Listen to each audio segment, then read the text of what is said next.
बोली चित्रगुप्त भगवान की भगवान श्री चित्रगुप्त जी जो समस्त प्राणियों को उनके कर्मों के आधार पर फल देने वाले बनता प्रभु हमारे द्वारा किए जा रहे समस्त कर्मों का अगर हमने अपने इस जीवन काल में अच्छे कार्य किए हैं तो प्रभु का आशीर्वाद, और अगर बुरे कर्म करेंगे तो निश्चित तौर पर करने होता है। प्रभु समस्त प्राणियों को उनके द्वारा किए जा रहे कर्मों के आधार पर ही केवल मृत्यु के बाद ही दंड नहीं देते हैं, आपको प्रभु का आशीर्वाद और दंड आपके जन्म से ही प्राप्त होता है। आपके जन्म और मृत्यु के बाद समस्त जो दंड मिल रहे हैं वो समस्त प्रभु के द्वारा दिए जाते हैं। अभी हमारे एक भक्त बड़े प्रेम पूर्वक पूछ रहे थे, नितिन शिवनाई से आए कि गुरुदेव योनि में प्रवेश किस प्रकार से होता है? आपको प्रभु ने प्रभु के आशीर्वाद से इस बार जो मानव योनि मिली है, ये मनुष्य योनि जो प्राप्त हुई है, ये आपके कर्मों के आधार पर हुई। सनातन धर्म में 84 लाख योनियों का वर्णन है। जो पुण्यात्मा अपना शरीर त्याग कर वैकुंठ धाम पधारती है, उसको किस योनि में प्रवेश देना है, ये निर्धारण उसके कर्मों के आधार पर होता है।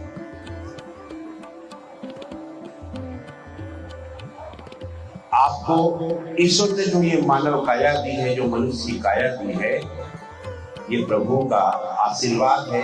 ये आपके पुराने जन्मों के वो कर्म हैं जिनके आधार पर आपको ये सुंदर मानव काया प्रभु के आशीर्वाद से प्राप्त हुई है। और ये मानव काया जो मिली है वो सिर्फ और सिर्फ सेवा करने को मिली,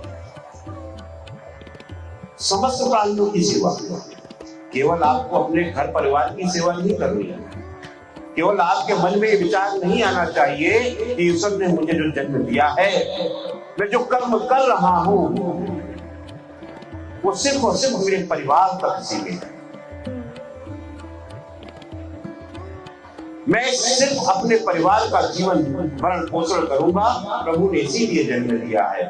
ये आपकी बहुत बड़ी भूल है और यही बहुत बड़ी गलती है। और यहीं पर आपसे जाने अनजाने अनेक पाप होते चले जाते हैं, और इन पापों का जो दंड मिलता है, उन्हीं दंड का ही परिणाम होता है कि आपको जो अगली योनि मिलने वाली है वो किसकी मिलने वाली है।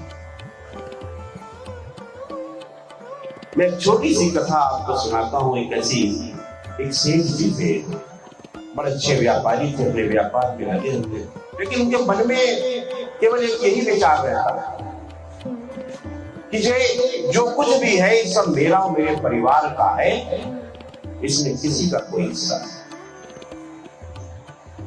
क्योंकि जो कुछ भी मैंने अर्जित किया है, ये जो उसको सिस्टम सब बनाए हैं, ये सिर्फ मेरी मेहनत से बनाए हुए हैं, इसलिए इस पर अधिकार सिर्फ और सिर्फ मेरा और मेरे परिवार का। उनके दरवाजे पर, उनके द्वार पर कोई दीन दुखी आ जाए तो सबको दुष्कार के लगा दिया। कोई पशु पक्षी भी अगर बैठा हुआ है, ना उसको जल देना, ना उसको दाना देना।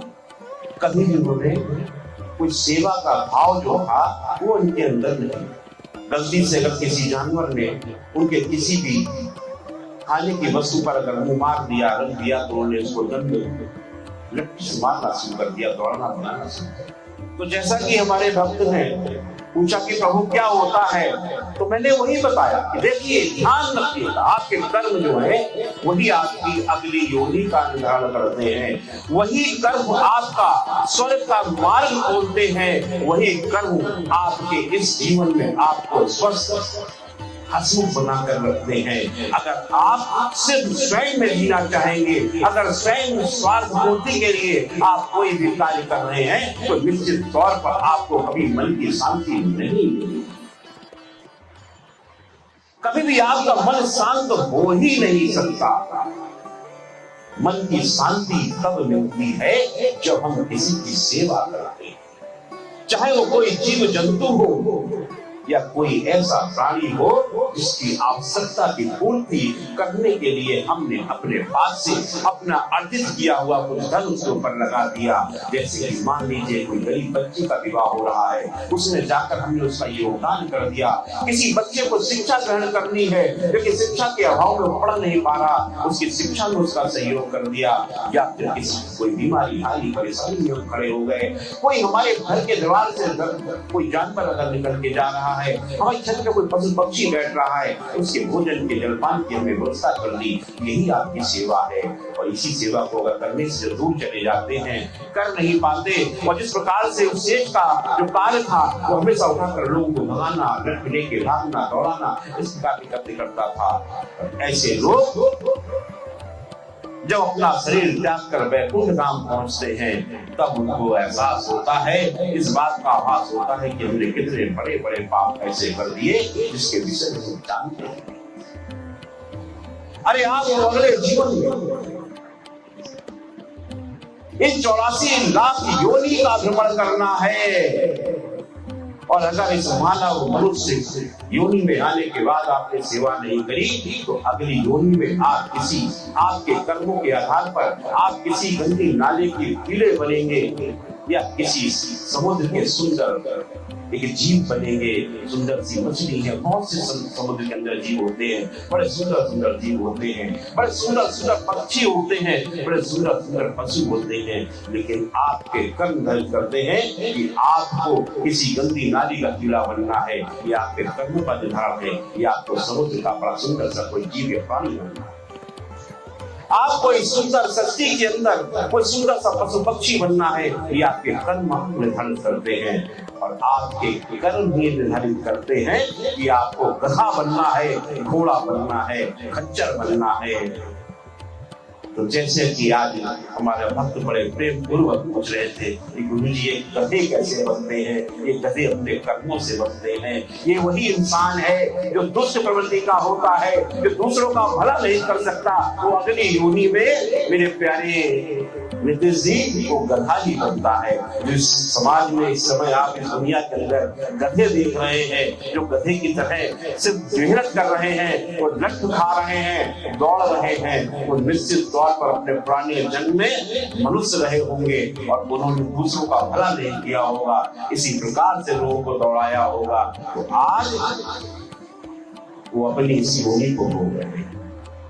अब गधे भी देखिए, कोई तो गधा केवल धोबी के घाट तक सीमित है, गठरी उठा रहा है, कोई लकड़ आरे के साथ लकड़ी उठा रहा है, और उसी में से एक प्रजाति थोड़ी ऊपर खच्चर में पैदा हो जाती है, होता गधा ही है।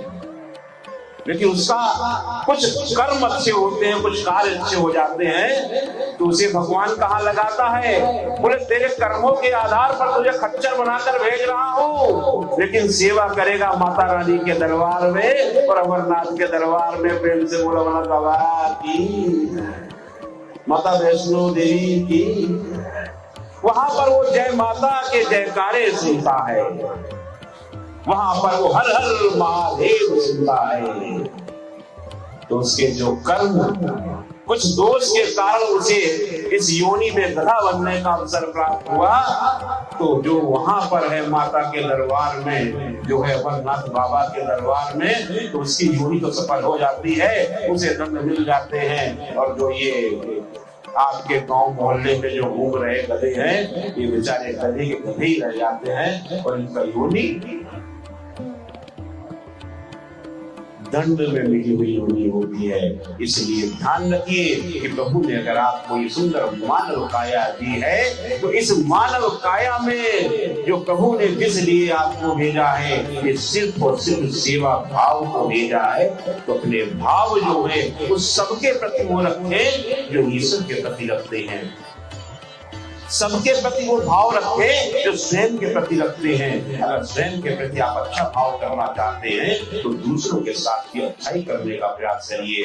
और अगर सेवा करते रहेंगे तो अगले जन्म में निश्चित कह सकता हूँ गधे तो नहीं बनेंगे अगर अच्छे कार्य कर लिए। अगर अगले जीवन में गधा नहीं बनना है तो ध्यान रखना अच्छे कार्य करने हैं, सेवा करना है।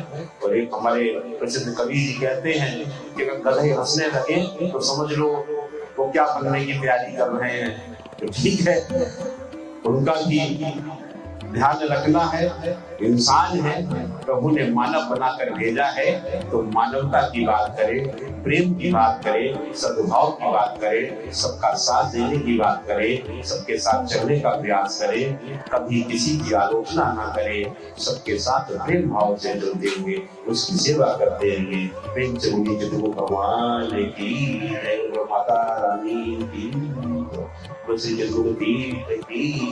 सच्चे दरबार की